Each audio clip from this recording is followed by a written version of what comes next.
Akkam jirtu maatiiwwan taateetuuf kan biyya keessaaf ala teessanii barnoota keenya hordoftan. Barnoota keenya yeroo darbee keessatti waa'ee gaalee waliin barannee turree. Maarree mata duree yeroo darbee irratti akka barnoota argattan abdii guddaa qabna. Har'a immoo mata duree haaraadhaan kan walitti deebinee jirrudha.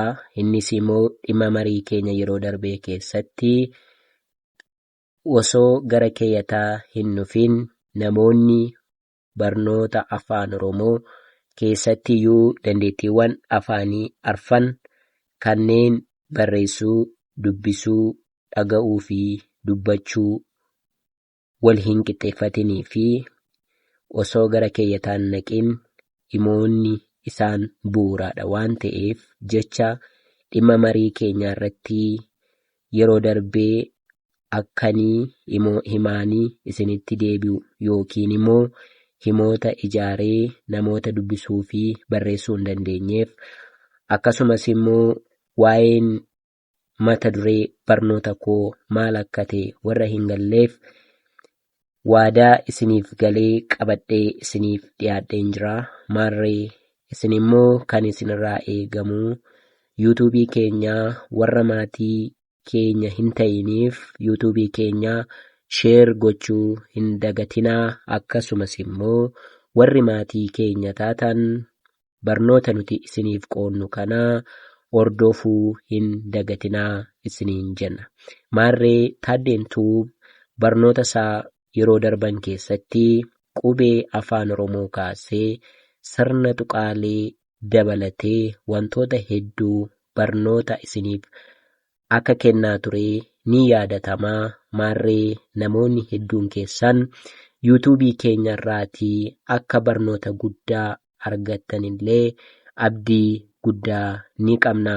Kanaaf immoo ammallee barnoota kana cimsuuf jecha akka baruu fi barsiisuu keessattiyyuu dubbisuu fi barreessuu akka isin fayyaduu fi haala bareedaa ta'ee fi bifa qulqullina ta'eenii barreeffama himootaan qabadhee isiniif dhiyaachuun koo gammachuu guddaatu natti dhaga'ama. Kanas jechuun himoota ani ijaaruu maal of keessatti qabatee jira? Tokkoffaa seera barreeffamaa eegee kan jiruu fi akkasumas sirna tuqaalee of keessaa kan qabu himoota akkamittiin akka ijaaruu fi dubbisuu dandeenyu qabadhee isiniin dhiyaadheen jira. Kanaaf barnoonni keenya har'aa kan himoota waliin dubbisnu kan ta'udha. Kallattumaan gara barnoota keenyaa. Egaa akkuma isiniin jedhee mata dureen armaan olitti argamu kunii yeroo dubbisnu himoota armaan gadii dubbisaa jedha. Irran isiniif deebi'aa himoota armaan gadii dubbisaa jedha. Kana jechuunii himoota jechuun maal jechuudha? Dursa waa'ee himaa isiniif himuu barbaadaa. Jalqabatti yuutuubii keenya qubee afaan Oromoo irraa kaasnee amma iddoo kanaa keessatti wanta nuun baranne keessaatii wantoota baay'ee bartanitu jedhee abdiin qabaa. Kanaaf isin yaadachiisuu fi himoota jedhaa. Hima jechuun maal jechuu akka ta'e isiniifan ibsaa. Hima jechuunii eessarraa kan dhufedhaa? Jechootarraa kan dhufedhaa jechuudha. Caasaa himaa keessatti jalqaba eessa dhannaa? Qubeedhaa jechuudha. Qubeerraa kaaneetu hima dhufnaa jechuudha. Qubeenii fakkeenyaaf qubeef qubeen sagalee ta'uu jennee turre barnoota yeroo darban keessatti jechuudha. Kutaa jalqabaa irratti qubee kamiif kamtuu sagalee ta'uu ka jennuu fi fakkeenyaa fi qubee kana laalaa. Kun qubee dubbifamaa akkaataa afaan Oromoo barannetti qubee haa jenne. Haa ta'us malee dubbifamaanii akka barannetti dubbifamaan kun sagalee mataa isaa hin qabu. Garuu kan sagalee mataa isaa qabu qubee dubbachiiftuu warreen shanantu sagalee mataa isaanii qabu. Kanaafi qubeen dubbifamaan kunii dubbachiiftuu ishee kanaan ala sagalee mataa isaa hin qabu jechuudha. Kana jechuun akkamitti himni dhufe ka jedhuu fi ibsa isaa yeroon isinitti himuu fakkeenyaa fi qubee kana kunuunsa kana gaafa jennu waamuu hin dandeenyu. Sababni isaa dubbifamaanii sagalee mataa isaa hin qabu waan jenneef. Kanaaf erga sagalee mataa isaa hin qabne erga ta'eetii maal goonaa qubee dubbachiiftuu ishee kana. Isheenis maalaa qubee dubbachiiftuu shanan keessaa qubee kanatti kanaanee jiru iidha. Qubeen dubbachiiftuu sagalee mataa isaa qabaa jechuudha. Qubeen dubbachiiftuu warri kam meeqa jiru jennee baranne 5tu jiru jennee baranne. Isaanis maallaa A, E, I, O, U. Isaan kun qubee dubbachiiftuu jedhamu. Kanaaf inni kun dubbifamaan kun akka dubbifamu barbaadna taanaan akka sagalee kennu barbaadna taanaan kanaafi qubee I kanaafi qubee isa kana walitti finnee sagalee maal jedhu arganna? I, hi jedhu sagalee hi jedhu amma ishee kanaatti jechuudha. I kanatti dabalee hi ka jedhu argannaa jechuudha. Hi gaafa jennu sagalee maalidhaa? Qubee isa kanaa fi ishee kana gaafa walitti finnu sagalee hi jedhu argannaa jechuudha. Isa booda sagaleef sagaleen immoo maal ta'u jennee jecha ta'uu jenne. Sagaleef sagaleen immoo jecha ta'uu jenne. Kanaafi sagalee hi jennu arganneerraa jechuudha. Amma immoo dubbifamaa isa kanatti dabarraa jechuudha. Dubbifamaa isa kana akkan isin barsiisetti maa jedha. Maa kuni sagalee mataa isaa qaba. Sababni isaa dubbifamaanii sagalee mataa isaa waan hin qabu. Waan hin qabneef maal goonaa qubee dubbachiiftuu barbaannaa jechuudha. Kanaafi sagaleen kun akka inni dubbifamuu fi qubee kanaa fi qubee kana walitti finnaa jechuudha. Kanaafi kuni oo dheeraadha waan ta'eef oo jenna kana.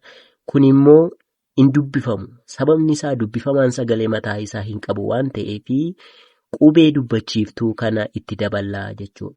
Isa booddee qubee isa kanaa fi qubee dubbachiiftuu oo kana gaafa walitti finnu sagalee maal jedhu argannaa? Moo jenna. Moo ka jedhu argannaa jechuudha. Moo jedhu argannaa jechuudha. Asitti illee qubeen kun dubbifama waan ta'eef sagalee mataa isaa hin qabu. Kanaafi akka inni sagalee kennuuf qubee dubbachiiftuu ishee kanatti dabarraa jechuudha. Kanaafi qubee dubbachiiftuun kun A waan taateefi A kanaafi qubee kana gaafa walitti finnu sagalee taa jennaa jechuudha. Asitti taa sagalee jedhu argannee asitti ammas ishee kanatti moo ka jedhu argannee asitti immoo amma ishee kanatti sagalee hii jedhu argannee jechuudha. Kanaaf sagaleef sagalee olitti finne immoo maal kennina? Jecha argannaa jechuudha. Kanaaf jecha maal jedhu arganne ammasitti himoota ka jedhu arganne jechuudha. Himoota ka jedhu arganne jechuudha. Jecha maal jennu? Himoota. Akkuma kanaa kunis qubee dubbachiiftuu ta'ee maala kun sagalee mataa isaa qabaa A jechuu dandeenya.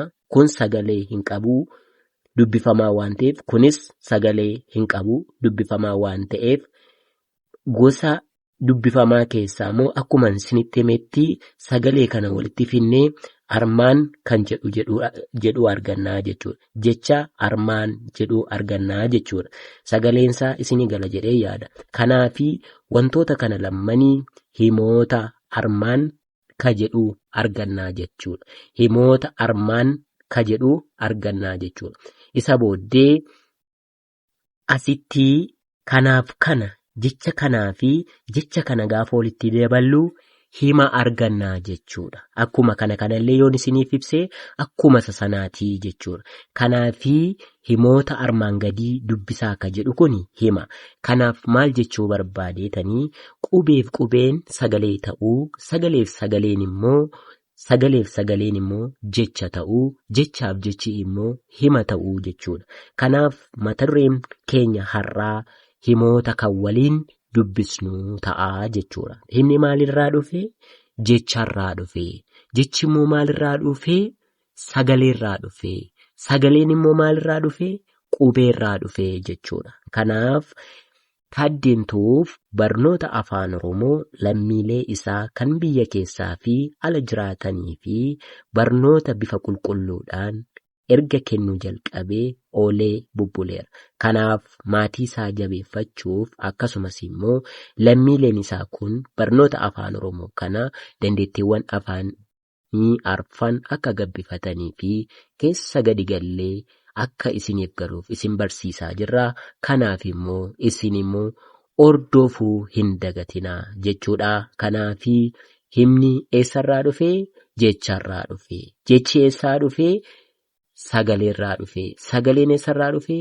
Qubeerraa dhufee jechuudha. Isa booda immoo gaafa guutummaa isaa ibsinu immoo qubeef qubeeni sagalee ta'uu, sagaleef sagaleen immoo jecha ta'uu, jechaaf jechi immoo hima ta'uu, himaaf himni immoo keeyyata ta'uu jechuudha. Kanaafi himoota kana sadan jechuudha. 1, 2, 3 warreen kun immoo yoo walitti dabalaman immoo maal arganna? Keeyyata ka jedhu arganna jechuudha. Kanaafi ifa jedhee yaada. Mee barnoota kana waliin haa barannu. Himoota armaan gadii dubbisaa jedha. Kanaaf gaaffiin jalqabaa maal jedhaa? Caalaan karaa deeme. Caalaan karaa deeme. Caalaan karaa deeme. Kana jechuun caalaan jecha 1, karaan jecha 2, deeme jecha 3. Jechoota sana sadan gaafa walitti daballu hima maal jedhu argannaa? Caalaan karaa deeme ka jedhu argannaa jechuudha. Caalaan karaa deeme ka jedhu argannaa jechuudha. Akkuma kana kan itti aanee jiru maal jedhaa? Seenaan magaalaa deemte. Seenaan magaalaa deemte. Hima seenaan magaalaa deemte jedhu kana keessatti jecha meeqatu jira yoo jennee, seenaan kan jedhu jecha 1 maqaa yoo ta'u malee jechadha.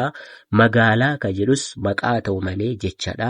Deemte ka jedhullee jechadha jechuudha. Walumaa gala hima seenaan magaalaa deemte jedhu keessatti meeqatu jira? Jecha 3tu jira jechuudha. Itti aansee inni bishaan dhuge. Inni bishaan dhugee jedha. Kana keessatti immoo jecha meeqatu jira? Inni ka jedhu jecha 1, bishaan kan jedhu jecha 1, dhuge ka jedhu jecha 1 jechuudha. Kanaaf jechoota kana sadan gaafa walitti daballu hima maal jedhu argannaa? Hima bishaan dhugee jedhu argannaa jechuudha. Kanaaf al tokko isiniifan dubbisaa. Caalaan karaa deeme. Caalaan karaa deeme. Seenaan magaalaa deemte. Seenaan magaalaa deemte. Inni bishaan dhuge. Inni bishaan dhuge. Baay'ee gaariidha. Inni bishaan dhuge jechuudha. Kanaafi himoonni akkaataa ijaaranii fi akkaataa itti dubbisanii isiniif gala jedheen abdii qabaa. Mata duree biraatti itti aannaa barnoonni keenya waan itti fufee jiruuf jechuudha.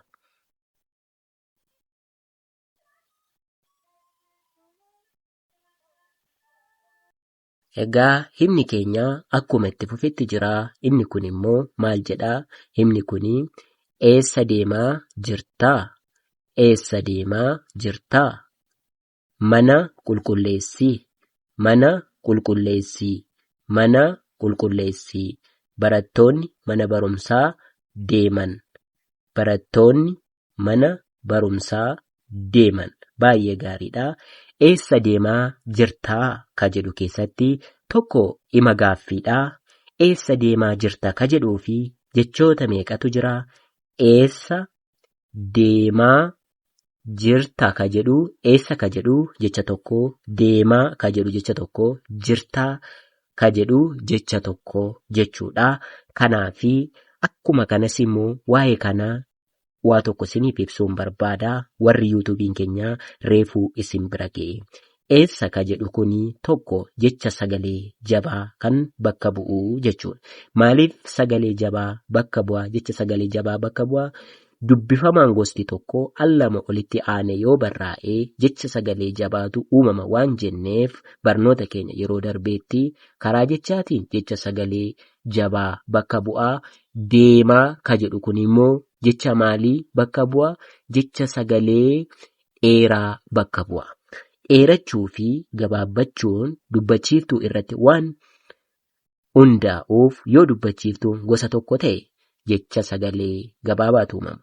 Yoo dubbachiiftuun lama taate garuu jecha sagalee dheeraatu uumama. Sababni isaa ka jedhu kun sagalee dheeraadha.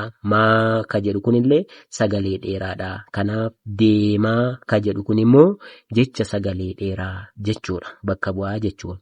Asitti immoo gaafa dhufnu jirtaa ka jedhu kun immoo jecha sagalee irra butaa bakka bu'a.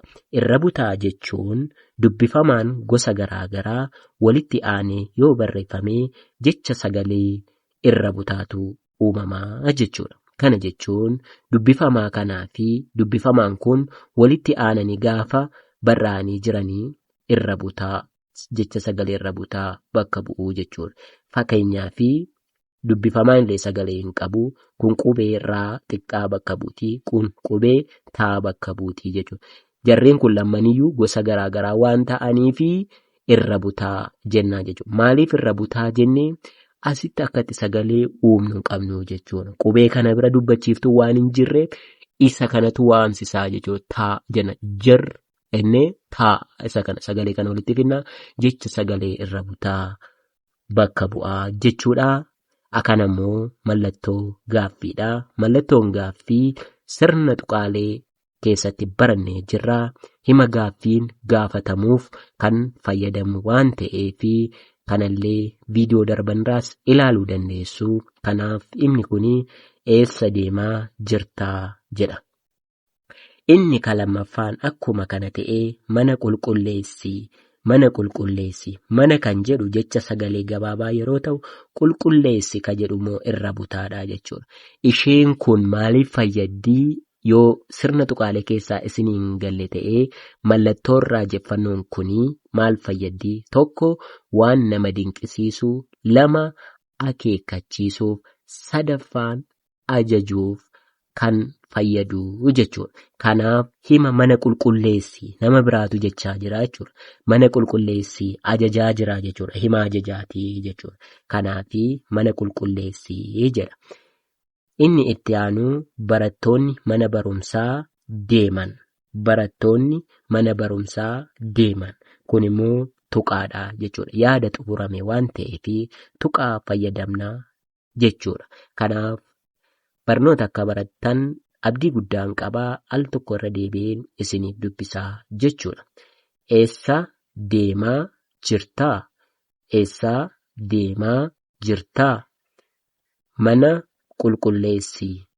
Mana qulqulleessi. Barattoonni mana barumsaa deeman. Barattoonni mana barumsaa deemanii jedha.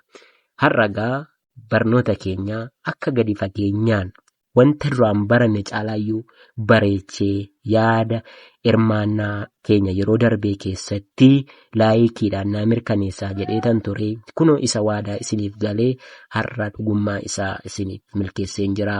Kanaafi hima jechuun kana kan fakkaatu. Kanaaf barnoonni keenya amma viidiyoo murtaa'e irratti kan waliin barannu ta'a. Kanaaf immoo isinirraa immoo kan eegamu warri maatii keenya taatan warra maatii keenya hin taaneef yuutuubii keenya sheer gochuu hin dagatinaa. Akkasumas immoo warri maatii keenya taatan yuutuubii keenya ordofuu hin dagatinaa isiniin jennaa. Maatii qofti ta'uun gahaa waan hin taaneef barnoota isiniif qoonnu kana ordofaa isiniin jennaa. Barnoonni keenya har'aa waa'ee himootaa ka jedhu gadi fageenyaan barannee jirraa. Maarree barnoota keenya har'aa irraa akka barnoota guddaa barattan abdii guddaa qabna.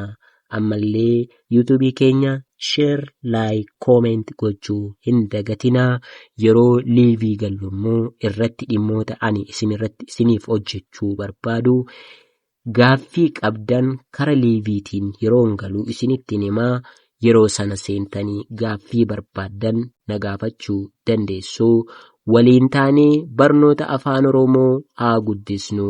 Warra dandeettii dubbisuu fi barreessuu hin qabneef akka isaan dandeettiiwwan afaanii arfan horatanii fi haa jajjabeessinu. Nutillee kana isiniif yaadne isiniif dhiyeessaa jirraa. Maarree warra carraa barnootaan argannee fi yuutuubii keenya ammas irra deebi'aatii sheer gochuu hin dagatinaa. Akkasumas immoo warri yuutuubiin keenya isin bira ga'ee barnoota nuti isiniif qoonnu kana kutaa jalqabaatii kaasaatii ilaalaa isiniin jennaa. Barnoonni keenya har'aa mata duree himoota armaan gadii dubbisaa jedhu kan waliin baranne. Hima keessatti immoo himni akkamittiin ijaarama, eessarraa maddaa, eessatti dhaabata ka jedhu waliin barannee jirraa. Kana jechuun qubeef qubeen sagalee ta'uu, sagaleef sagaleen jecha ta'uu, jechaaf jechi immoo hima ta'uu, himaaf himni immoo keeyyata ta'uu. Maarree taaddeentuu utuu gara keeyyataa hin ga'inii lammiin isaa kan biyya keessaa fi ala jiraatanii fi himoota cimsee akka isaan baraniif irra deebi'ee waa'ee himaa ijaaraa jira. Kanaaf isin immoo akkan isin ijaaraa jirutti hima ijaaruu inni isa kamii, jechi isa kamii ka jedhu koomentii jalatti barreessuunii ni dandeessu. Warri barreessitanii immoo koomentii jalaatii tokkoffaa akkaataa isinitti barreessitan yaada isin laattan sana qubee isaallee isiniif sirreessee viidiyoo isaa hojjechuu nan danda'a. Kanaaf ta'eef koomentii jala irratti illee yuutuubii keenya jalatti barreessaa isiniin jennaa. Barnoota keenya kanas irratti goolabnu ta'a. Waan nu dhaggeeffattaniif immoo guddaa galatoomaa isiniin jennaa. Horaa bulaa.